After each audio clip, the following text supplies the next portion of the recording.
નવરાત્રિમાં જ્યારે આપણે મોડી રાત્રે રાસ ગરબા રમીને આવીએ ને ત્યારે ફ્રેન્ડ્સ બહુ જ કકડીને ભૂખ લાગે. કેટલા લોકોને આવી રીતે થાય છે મને કોમેન્ટ કરીને જરૂરથી જણાવજો.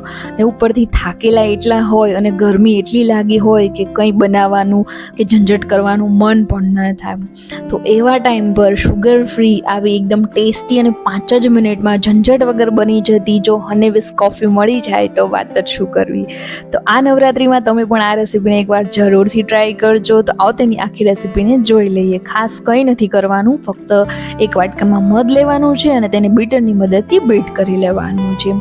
મેં એક સાથે જાજુ લઈ લીધેલું છે, તેને હું એક કન્ટેનરમાં ભરીને ફ્રીજમાં સ્ટોર કરી દઈશ. બાળકોને તમે બ્રેડ સાથે લગાવીને આપી શકો છો, પરાઠા સાથે પણ આપી શકો છો. પરંતુ તમારે એવું ન કરવું હોય તો તમે નોર્મલ મધ પણ લઈ શકો છો.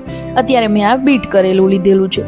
ગળપણ તમને જે પ્રમાણે ભાવે એ પ્રમાણે તમારે એડ કરી દેવાનું છે. મેં અત્યારે 2 થી 3 ચમચી જેટલું લીધેલું છે. સાથે જ 1 ચમચી જેટલી કોફી એડ કરેલી છે અને સાથે તેમાં પાણી એડ કરવાનું છે. તો આ ત્રણેય વસ્તુઓ એડ થઈ જાય એટલે હવે આપણે તેને બીટરની મદદથી બીટ કરી લેવાનું છે.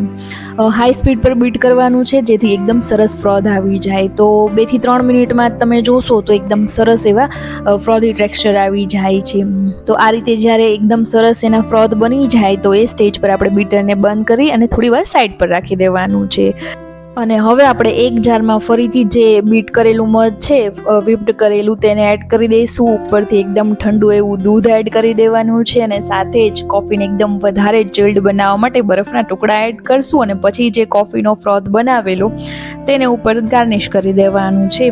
તો આ રીતે ઓછા સમયમાં ખૂબ જ ટેસ્ટી એવી હની વિસ્ક કોફી તૈયાર થઈ જાય છે, જે બહુ જ ટેસ્ટી બને છે અને વધારે તો એ ઝંઝટ વગર ફક્ત 5 જ મિનિટમાં બની જાય છે અને જેનો ટેસ્ટ છે તે બહાર કોફી મળે એવો આવે છે. તો આ રેસીપીને પણ એકવાર જરૂરથી ટ્રાય કરજો આ નવરાત્રિમાં અને રેસીપી કેવી લાગી એ પણ મને કોમેન્ટ સેક્શનમાં જરૂરથી જણાવજો.